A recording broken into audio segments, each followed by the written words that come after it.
Hello, I'm Alexandra Coghlan, Glyndebourne's opera content consultant, and I'm here in Glyndebourne's Figaro Garden at the heart of these gorgeous grounds. With its hidden corners made for conspiring, it's a perfect place for me to introduce Donizetti's Don Pasquale. This exhilarating, energetic show is both a great first-time opera and a brilliant choice for all lovers of comedy.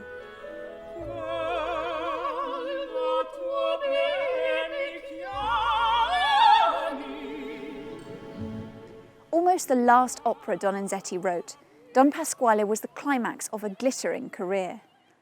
A comedy about the clash between generations, it's a light-footed, wickedly funny piece whose familiar characters, the pompous old man, the pert young woman, the devoted lover, have their roots in the Italian tradition of commedia dell'arte. Elderly miser Don Pasquale vows to get married and produce an heir so he can cut his nephew Ernesto out of his will. But Ernesto and his beloved Norina set a trap, scheming with Dr. Malatesta to marry Pasquale off to his sister, really Norina in disguise, and make his life such a misery that he'll consent to anything just to get rid of his troublesome wife. Romantic and domestic conflict ensues. Let's find out more from director Mariam Clément. Thank you so much, Mariam, for talking to us. So I think when we think about Donizetti, most people get to know L'Elysée d'Amore first. It's certainly the show we've had at Glyndebourne most recently. How does Don Pasquale compare?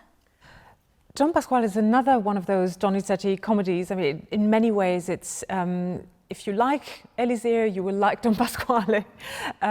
What I like in both, I think, where they're similar, is that it's comedy, and in a way you could think the characters are archetypes, you know, derived from commedia dell'arte archetypes, but they're always more subtle than what you think. They're more fragile. They all have their fragility, their wounds, their tenderness. They're very human, is what I like about them.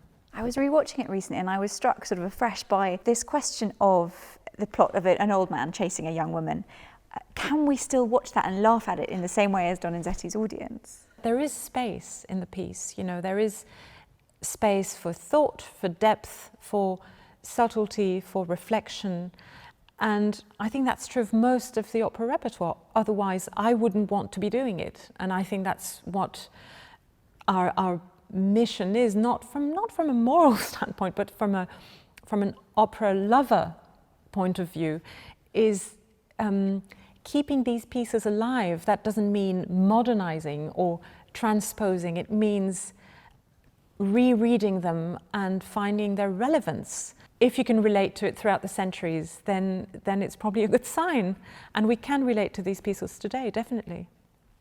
Described as the most Mozartian of Donizetti's comedies, Don Pasquale marries bel canto's beautiful melodies and show-stopping virtuosity with newly fluid, believable drama. Arias flow in and out of musical conversations with ease, rhythms bend and harmonies dart in unexpected directions, mirroring real life in all its twists and turns. Most striking are the finales.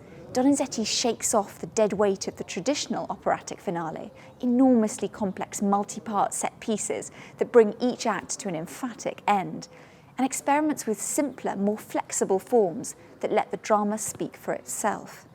The Act 2 finale even goes so far as to exclude the chorus altogether. Refusing to pan out for a wide shot, Donizetti ends instead with a musical close-up, an intimate quartet that keeps the focus tight on the main characters.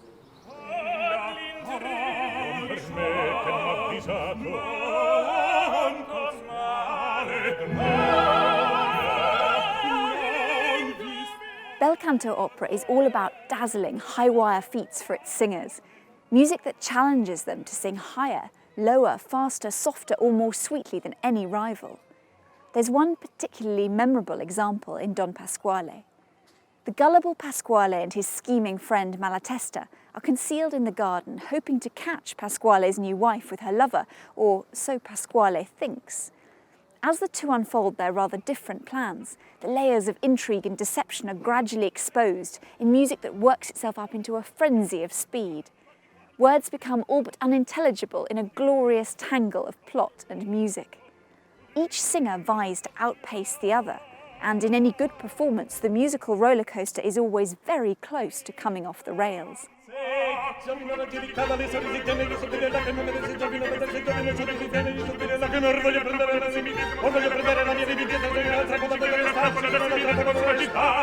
The result is one of the most exhilarating, joyful, laugh-out-loud moments in all opera, a rare number that's still regularly encored today.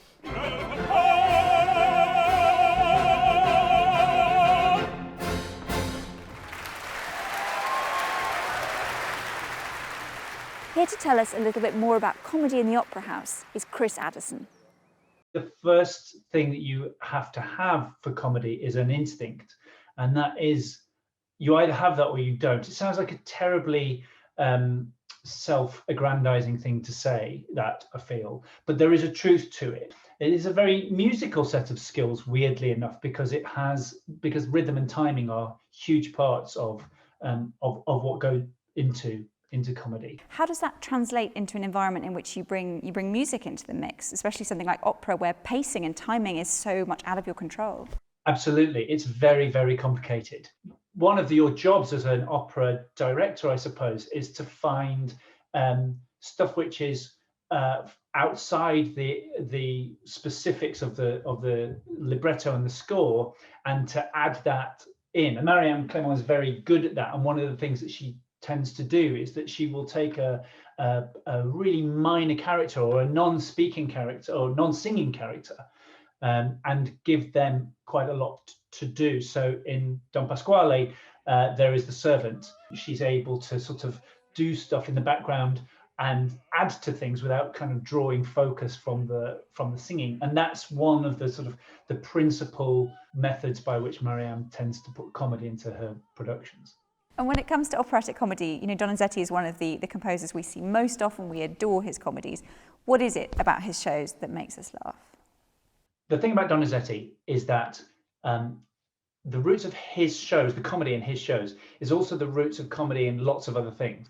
It's in pantomime, and it's also sort of in some of the tropes of the family sitcom. So it is definitely still around.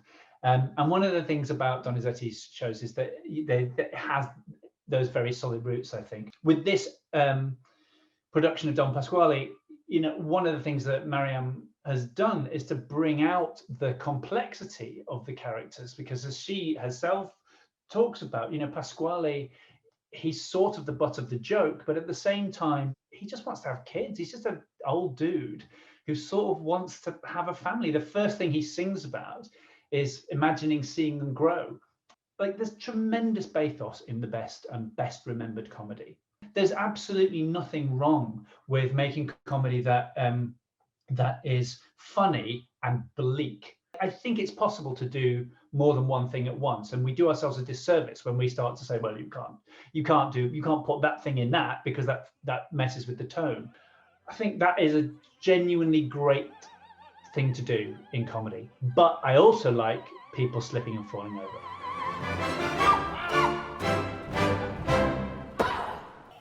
The touring production stars Riccardo Seguel in the title role, Marianne Battistelli as Norina, Konstantin Sukov as Malatesta, and Konu Kim as Ernesto.